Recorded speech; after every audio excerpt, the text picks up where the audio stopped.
ಆಗಿ ಪ್ರೋಟೀನ್ ಇರುವಂತಹ ಸೋಯಾ ಚಂಕ್ಸ್ನ ಉಪಯೋಗಿಸ್ಕೊಂಡು ಸೋಯಾ ಫ್ರೈ ಅಥವಾ ಸೋಯಾ ಕಬಾಬ್ನ ಹೇಗೆ ಮಾಡೋದಂತ ನೋಡೋಣ.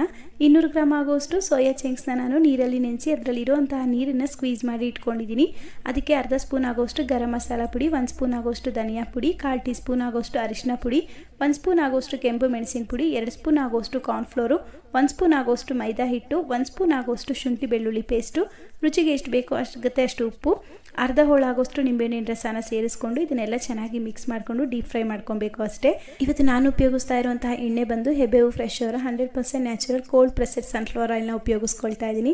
ಇದರಲ್ಲಿ ಕೆಮಿಕಲ್ಸ್ನ ಆ್ಯಡ್ ಮಾಡಿಲ್ಲದೆ ಇರೋದ್ರಿಂದ ಹೆಲ್ತಿಗೂ ಸಹ ತುಂಬಾ ಒಳ್ಳೆಯದು. ಇವ್ರ ಹತ್ರ ಆಯಿಲ್ ಮಾತ್ರ ಅಲ್ಲದೆ ಗೀ ಆಗಿರ್ಬೋದು, ಬೇರೆ ಬೇರೆ ಪದಾರ್ಥಗಳು ಸಹ ಅವೈಲೇಬಲ್ ಇದೆ. ನಿಮ್ಗೇನಾದರೂ ಇಂಟ್ರೆಸ್ಟ್ ಇದ್ದರೆ ಅವ್ರ ಪೇಜನ್ನು ಮೆನ್ಷನ್ ಮಾಡಿರ್ತೀನಿ, ಒಂದ್ಸಲ ಹೋಗಿ ವಿಸಿಟ್ ಮಾಡಿ ನೋಡಿ. ಸೋಯಾ ಚಂಕ್ಸ್ನೆಲ್ಲ ಎಣ್ಣೆಗೆ ಹಾಕಿದ್ಮೇಲೆ ಸ್ವಲ್ಪ ಇದೆಲ್ಲ ಪೂರ್ತಿಯಾಗಿ ಕ್ರಿಸ್ಪ್ ಆಗೋವರೆಗೂ ಫ್ರೈ ಮಾಡಿಕೊಂಡು ಮೇಲೆ ಸ್ವಲ್ಪ ಕರಿಬೇವನ್ನು ಹಾಕಿ ಫ್ರೈ ಮಾಡಿಕೊಂಡು ರುಚಿಯಾಗಿ ಟೇಸ್ಟಿಯಾಗಿರುವಂತಹ ಸೋಯಾ ಫ್ರೈ ರೆಡಿ ಆಗೋಗುತ್ತೆ. ತುಂಬಾ ಟೇಸ್ಟ್